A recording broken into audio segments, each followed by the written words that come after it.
What's going on, y'all? Hi, everybody. We're back. We're here to talk to you guys again. What we got for them? You know this your part. Go on and dive into it. Okay, we're going to talk about shunning today. Sheesh. That's major. Major layers. Yeah, I don't even know where to start. All right. I know.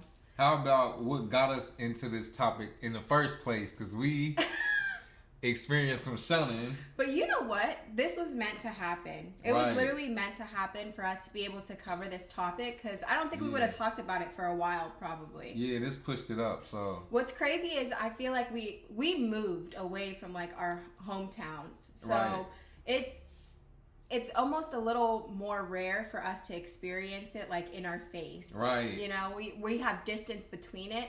But this experience kind of brought everything back. So, go ahead, babe. All right, thanks to these videos. Okay, so what happened with the shunning? Now, this is what our fourth video I think we posting right now. Now, apparently, my TikTok is blowing up, and I have a family member, an aunt, that's super, super witnessy. And a little background with our family, I explained it before in other videos. My family was always super, super strict with this stuff up until my grandmother passed. And a lot of people got more lenient, except for this one family member that's still a little uptight. Now, even she got a little more lenient though, because she's she's awesome to be around and everything. But regardless, she's still a very active Jehovah's Witness. So yeah, but she's still very, compared to the rest of the family, like she loosened up a little, but she's still super uptight with this stuff. Now, she follows me on TikTok, and I have the link to the YouTube on there. And so she's like, it was after our last video, matter of fact, posted it, and then I get a text from her, and I just felt it. Like, I got strong, I'm an empath, I feel a lot of stuff. I'm like, I already know what this is about. She sent a screenshot, she was like, I went to your YouTube channel, and this stuff, why are you attacking us? And it was just like, I hate talking to witnesses.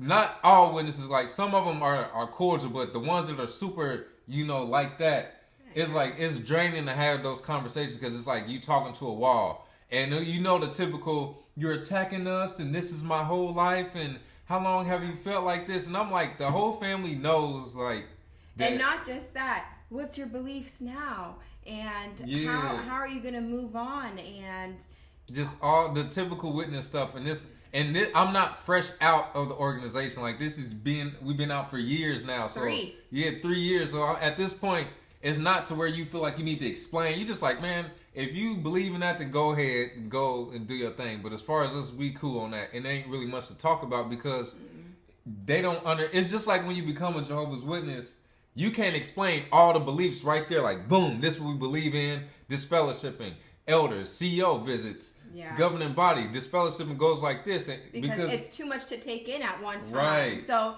we have evolved so much from whenever we were Jehovah's Witnesses that even having that kind of conversation, in the back of our head, we know that they're not receptive to what we're going to say. Right. They're basically just wanting to know what our current beliefs are so that they could go ahead and combat it with whatever it is that they believe, which we already know what that is, and we already know what they're going to say. Exactly. So a lot of times it feels like you're going in circles whenever you're having conversations like this, especially with your loved ones. Exactly. And then think of it, because we were trained to say the exact same thing they gonna say. Yes. Every single rebuttal they got, the organization is imperfect. We can say it together. Right. Like, everything you're gonna say, I can say it right along with you, because we just repeating stuff that we were told to say. But long story short, it went into, well, what do you believe now?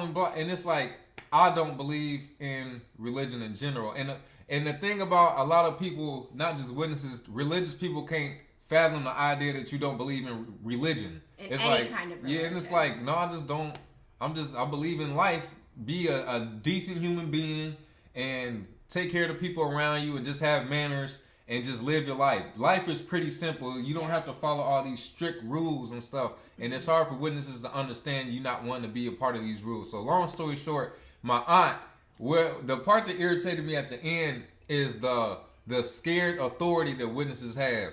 And at the constantly. The thing that really irritated me was her saying, well, you need to tell her father, which is my granddad. Well, if you don't tell dad, I'm going to tell him. I'm like, He already knows, like, and he understands my beliefs, and we have a mutual respect that I don't push what I believe on you, and vice versa. The whole family knows, but this aunt lives. All of my family's in Ohio. This aunt is in Florida, so she was a little bit out of the loop. But everybody else in the family is just like, whatever. We've dealt with worse. We just lost my grandmother. Like that's kind of rock bottom. Somebody in the family that's still alive that doesn't want to be a witness, whoop-de-doo. But and I'm not gonna bring in what happened with your situation, but there is definitely different fear tactics that current witnesses constantly use. So if you have a family member that has passed away, or they're sick and they believe all the Jehovah's Witness teachings, something that they constantly use is, well, what would this person think about your decision? Yeah. And they try to use that like form of grief as a fear tactic to bring you back in. Yeah. And even my own grandma did this to me. Whenever my papa was sick for like a week. Okay, he was sick for a week, and she was like, you know, he just wants all of you guys to come back to the organization, and that's his like last dying wish. And I'm just like, whenever I hear stuff like that, I feel offended because I'm like, how can you use like a weak point? Right. To try to reel somebody back in. If they do not believe that it's the truth, you're literally trying to bring them back through the use of other people. It's not genuine. And I believe in being a genuine human being. You should want to go back if you believe that's the truth on your absolutely. own. You should want to go back, not due to fear, not due to pressure of other people, not due because you don't have a community. You should want to go back because you believe that is your truth. You believe in that faith. It's that simple. That's it. But back into the story. Now, to wrap it up, she tried to use the scare tactic. Well, if you don't tell Dad, I'm going to tell him. I explained, I've been the black sheep of this family my whole life. And it sucks that she got upset.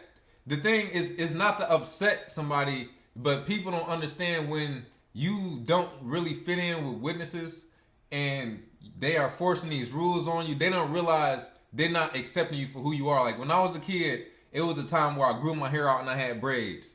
And I will never forget, they made me cut my hair off to be in her wedding.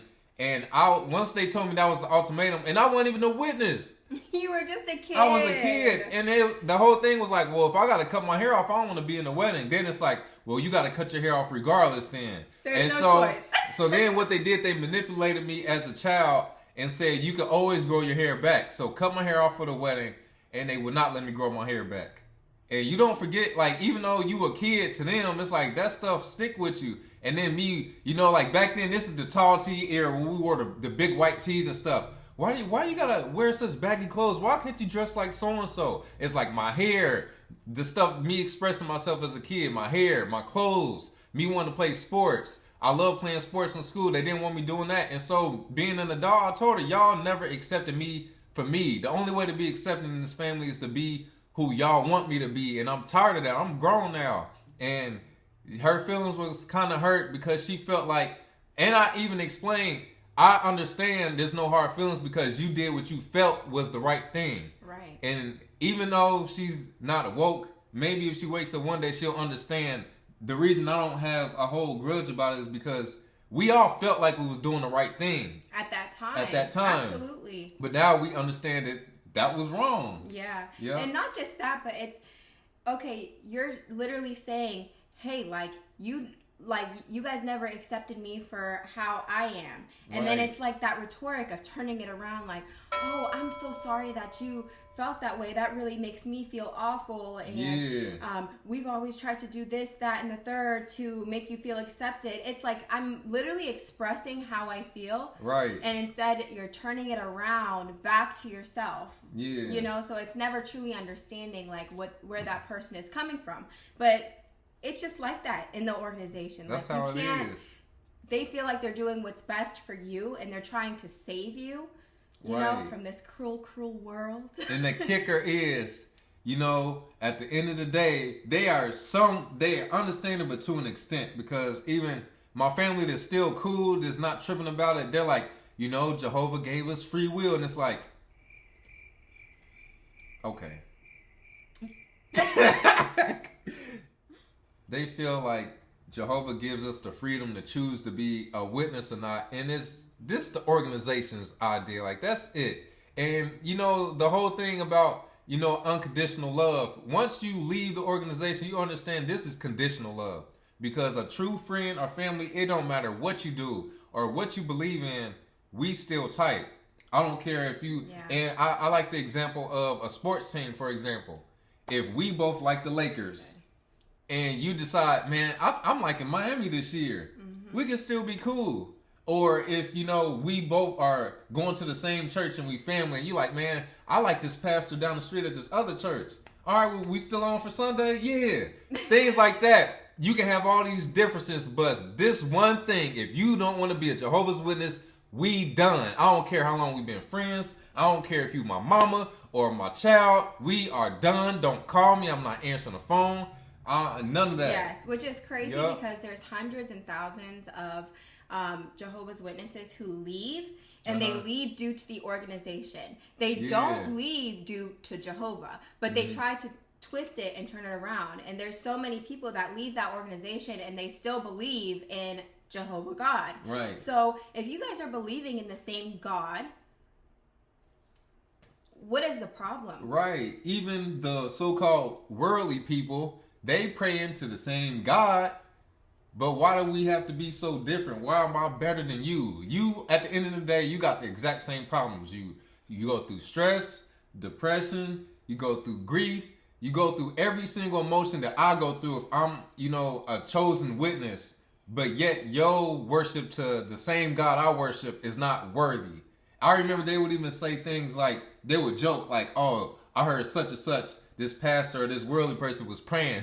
That prayer ain't even gonna hit the ceiling. Witnesses say stuff like this. Yeah. I remember hearing this type of stuff. Yeah, I do too. Yeah, the arrogance, but they believe they are so humble, but at the same time shun and put people down all the time. Yes. The fact that we'll call people worldly. I'll ask my uncle that. Why do we have to categorize them as worldly? Why can't they just be humans? Especially if all humans are supposed to be your brothers and sisters. And that's the whole point of the ministry, is going out and finding other brothers and sisters. Right. So these worldly people are supposed to be your brothers and sisters. Why can't they be called that still? Right. You know, like they're just in a different point of their journey. That's it. Because at one point you are still worthy to Jehovah before you were a witness. Yeah. And he selected you. So what makes you any better than the next person?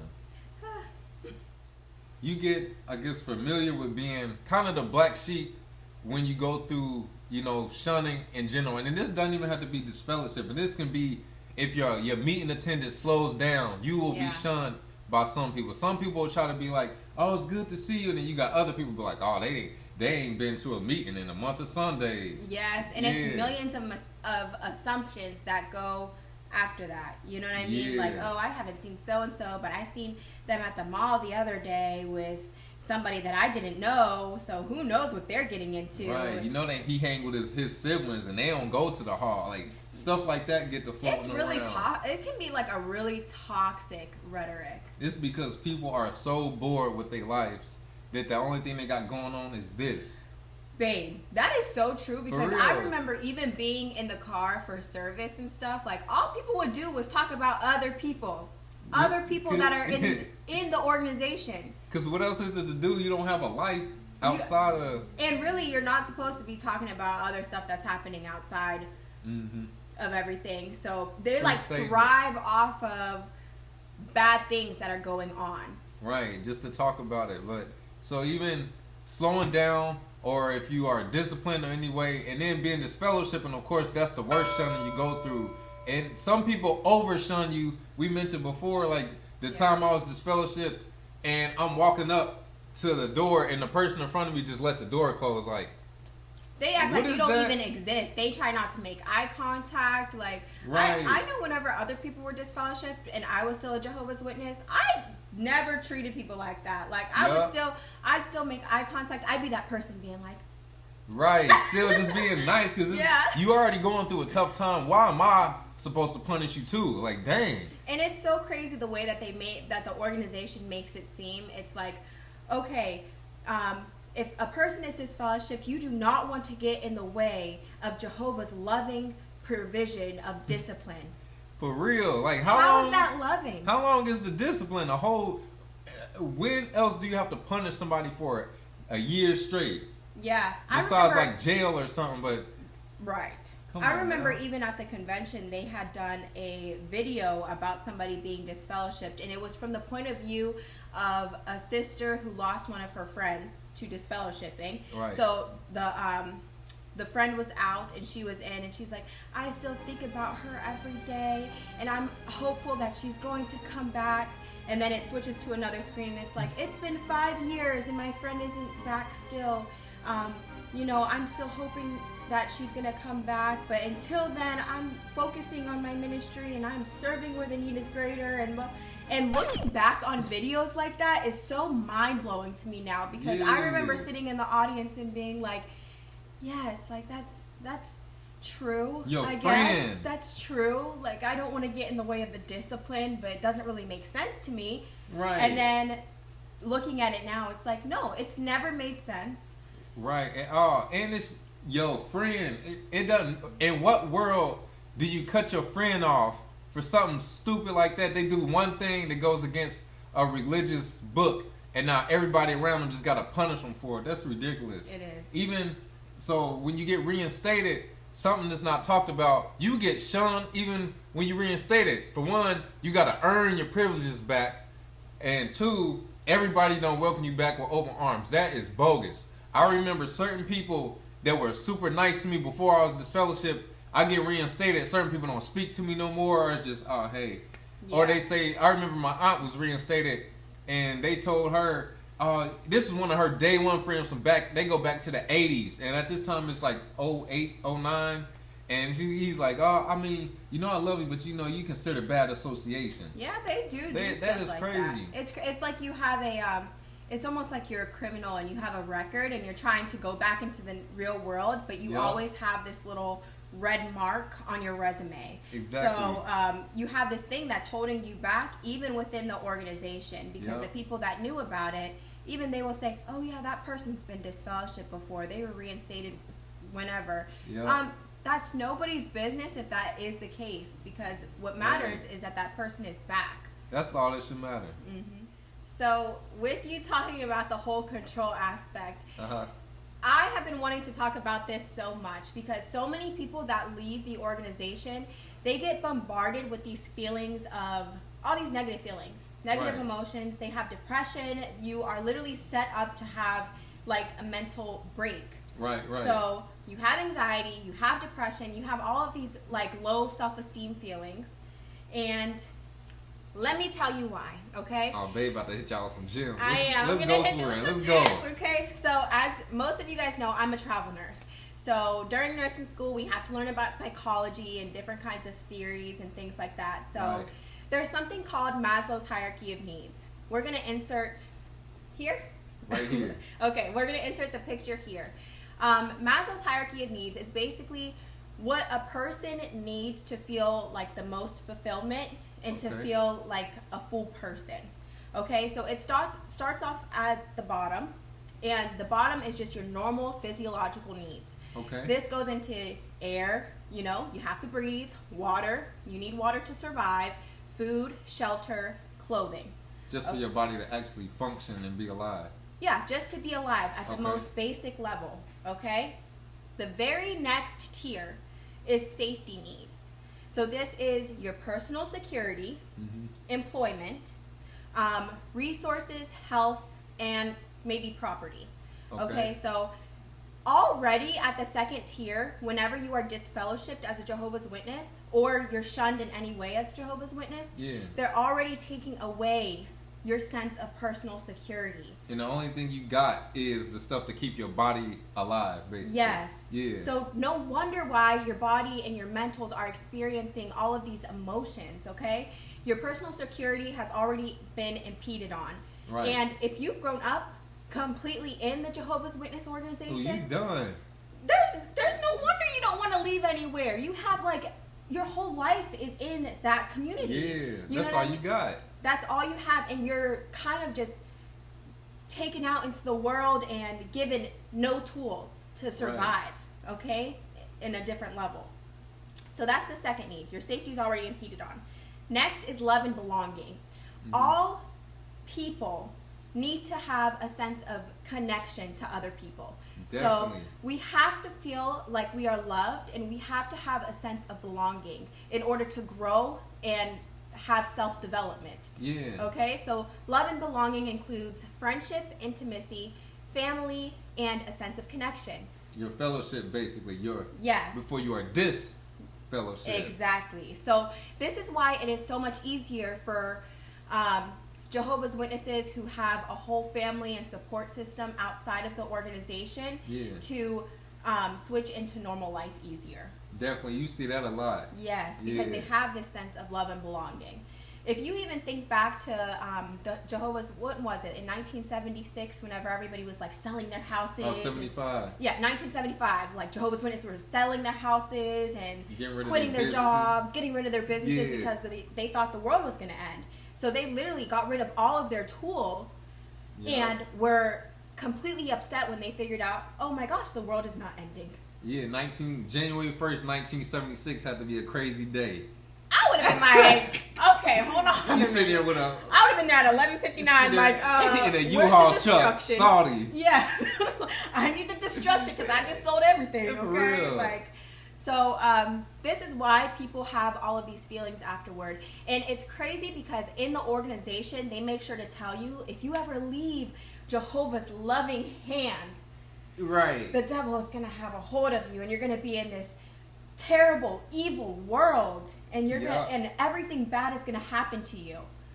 And this is why people don't understand it. No, they get you on a psychological level, and shunning is so much deeper than what people make it out to be. It definitely is, and it goes into the thing they don't understand. The people, the governing body, they are educated people. They're not dumb. And they make it seem like we're all these humble people, and we all... No, these people are very educated, and they understand business people. They are business people. They know exactly how to... That's the whole point of a cult. They CEO... They are like the CEO... They are Elon Musk and your Steve Jobs and your Bill Gates. They are like that, but they put on a suit. It's called Jehovah's Witness Organization. And it's called organization for a while. They're very organized in what they do. Yep. Okay, I do have to give them their props now. Oh, they good business, the way that they are organized and the way that they can have all these tax write-offs and have all this real estate and get into people's and do free labor, all this, man. They know what they're doing. Are you kidding me? And then they make sure to hide it all under the umbrella of you are serving the utmost highest God. But you are really serving us. But yeah, they don't make it seem that way. So yeah, okay. Then boom, love and belonging. And then you have your self-esteem. Your respect, your self-esteem, status, recognition, strength, and freedom. But you are nothing without Jehovah. Right. What's that do to your self-esteem? You are nothing without Jehovah. You are nothing. You cannot rely on your own understanding. Yeah. You are lowly. You are a sheep that needs shepherding. And then you become a proud version of all this. I can't do this by myself. I need the brothers. I need the friends. So, I'm a sheep. I'm a proud sheep. Yep. And so when you're going through all those emotions, all you can think of is, wow, my life was so much better whenever I was in this community. Yep. So I need to go back. But basically, Maslow's hierarchy of needs, you cannot reach the next tier unless you are fulfilled in the bottom tier. So like building a house. Yeah. So right at safety needs, they kind of cut you off. So you have to find a way to get over all of these hurdles so you can reach the next point. And most people get stuck at that love and belonging part, and that's why a lot of people will go back. That's sad. And they understand the law of attraction. A lot of people don't understand. You hear it all the time, like you can do whatever you put your mind to. You hear this stuff all the time, but you don't realize the things you think and speak are what you attract into your life. Absolutely. And what's so sad, I had a friend of mine that woke up about a year or two ago, and we just found out he went back. Yeah. And he understood when he first, I want to say his second time getting this fellowship, he's like, man, I told myself, Noah, I'm having a good year regardless. And he had a great year, and he started learning about just because you were told you're going to go through this, and that, if you keep saying, you know, my life is going to be terrible, Satan is going to do this to me. Now you are creating... That's what you attract. You're attracting this terrible reality, but you can see things like, no, you know what? I'm going to be okay. Or I'm going to have a good day today, and you start seeing those results. Yeah. And they understand that. And like you said, they teach you to feel worthless without them. Exactly. The thing about it is the universe speaks on vibration. So they don't understand, like, our outside world does not understand whether we're talking in the past, present, future, and they don't understand what we really want versus what we're speaking. Right. So we have to speak life. We have to speak great things. Right. Because the outside world is not going to understand the difference. Yeah. So if you're constantly saying, like he said, I'm going to have a terrible day. I am nothing without God. I am nothing without this organization. I am nothing. Then that's what you are. You are nothing without any of that. And think of it, depending on where you at in your journey. If you are at the point where you are functioning and you doing okay in life, think of when you first left the organization and you were afraid because you were told to always be afraid. So now, even when you watch your first apostate video, how did you feel? You feel how they told you to feel. Oh man, I'm scared. I don't know if I should watch this. But after a while, you realize, I'm about to gain some knowledge. Or JT and them post a new video. Man, let me click on this because I'm about to find some good stuff. Yeah. It's all about. And that's the thing. Fear is one of the major emotions that not just the religion, but anybody in this world uses to control another person. So if you allow them to put this fear and instill this fear into you, that is literally what makes you susceptible to their control. That's true. Mm-hmm. So the very last tier is self-actualization, and that's whenever basically you have a desire to become the most that you can be. Yeah. So that's whenever self-development and all those things like are really coming into play. Like you're just going and striving to be the best person that you can possibly be. Right. And like I said before meeting one tier, you can't meet the next. And even within the organization, when it comes to self-actualization, they want you to do that, okay? They make sure that all these rest of these tiers inside of the organization are given to you. So they give you the safety because you're not going to go without whenever you're in the organization, okay? Right. If you have no food, how many times will another brother or another sister reach out their arm and say, hey, like, here's some groceries for you. And you know why they do that? We're taught to do it. Out of fear. Yes, we are taught to do that. So, and then they give you the love and belonging because you have this huge network that you can just connect to. Right. Okay? And that in turn gives you the self-esteem because you feel like you have love and belonging. You have this sense of community. You have this connection. So now you're able to, you have respect from others, especially because they have tiers within their community. Yeah, you know what I mean? That's a fact. So you're able to climb a social ladder, so to speak. And that allows you to have self-actualization inside of the community. Right. So once you leave, you have to do the same things, just without them. Right. You've done it before. You just were lied to, and you felt like you needed a bunch of things that weren't even real. Mm-hmm. So now it's finding out what's real, and just because you were lied to in this organization doesn't mean life is not good. Exactly. You don't, and like you said earlier, everything happens for a reason. Even the worst situations, Mike Tyson has said in the interview, you have to hit rock bottom in order to climb up. And hitting rock bottom is a beautiful thing, but you don't understand. Think of any situation you got through in life that was tough. It's beautiful now, but when you were going through it, it was a terrible time. But now looking back, it's like, I survived. Yeah. Most importantly, I was able to do it. Hitting the rock bottom is literally a beautiful thing, and it shows you what you're made of. So think of a trampoline. Remember I was telling you this example of a trampoline? I learned this at a seminar this weekend. Okay, guys, so I'm going to repeat it now because I feel like it could help somebody. When you get on a trampoline, where do you go first? You go down, okay? You go down, and then you're able to, boom, spring yourself up. And once you spring yourself up, eventually, like after 2-3 jumps, now you've hit your highest point. Right. Okay, because you gained some momentum.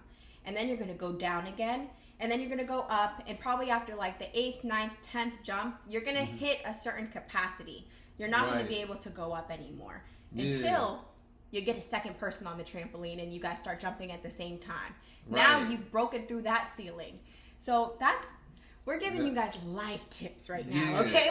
And at that point, you're not afraid of the down part because last time I went down, I recovered and I went back up here. Yep. If I ever go down again, I know how to get up. But this time I'm going even higher. I'm going even higher. Yep. Yep. But don't let the shunning thing, it builds character at the end of the day. It's tough, but you understand, like, you know what? That ain't even no real friend. And then you get into the real world and you meet a genuine friend, and it's like, dang, comparing this friend to the person that would stop talking to me because I don't want to go to the Kingdom Hall on Sundays or Thursdays no more. This person can care less. My new friend, he a Muslim, and I'm Catholic, and we homies. Yeah. That's the real world, and you going through these situations help you understand, what when you have your own family, if you have kids or something like that, you will love your kid differently from how you would have in the religion, because it's like, oh, if my child decide not to do this no more, I gotta cut ties. Yeah. Now you understand, you know what, this is what real love, what real friendship is now. Yeah, and at the end of the day, you have to remember that people are going to be people regardless. So even within the organization, I can think of people that I felt were genuine, and I can think of people that were not great people. I did not like being around them. They were negative, they were this, they were that. I didn't like them. Right. And it's the same thing on the outside world. You're going to meet people that suck. Yep. You're going to meet people that are not evolved. You're going to meet people that have not self-developed. Yep. But you are also going to meet people that are on the same vibration as you are. Yep. So that's like I'm giving you a key to life, okay? Like, you have to raise your internal vibration to attract what it is that you want. So if you are a good person, if you are a loving person, if you mean good to other people, you're going to attract those kinds of people, regardless of the organization or not. You got a bigger market of people to associate with now, because now it's not categorized as you can only associate with the people inside of this bubble, and that's it. Yeah. Now you get to widen out with more humans, and then you look at everybody as humans, like you said. Some people are good, some people are not. Versus before being told only we are good people and everybody else is bad. Now you get to weed out good vibes, bad vibes. Yeah, exactly. And that's just how this shunning thing goes. But we just had to drop that because we just had a crazy experience in the past week. And I'm sure y'all understand what it's like being shunned too. But we got each other as the survivors, we got the real truth. And, we'll drop another video on the vocabulary. But what a lot of people mess up on, they leave the organization and still call it the truth on accident. I call it the cat.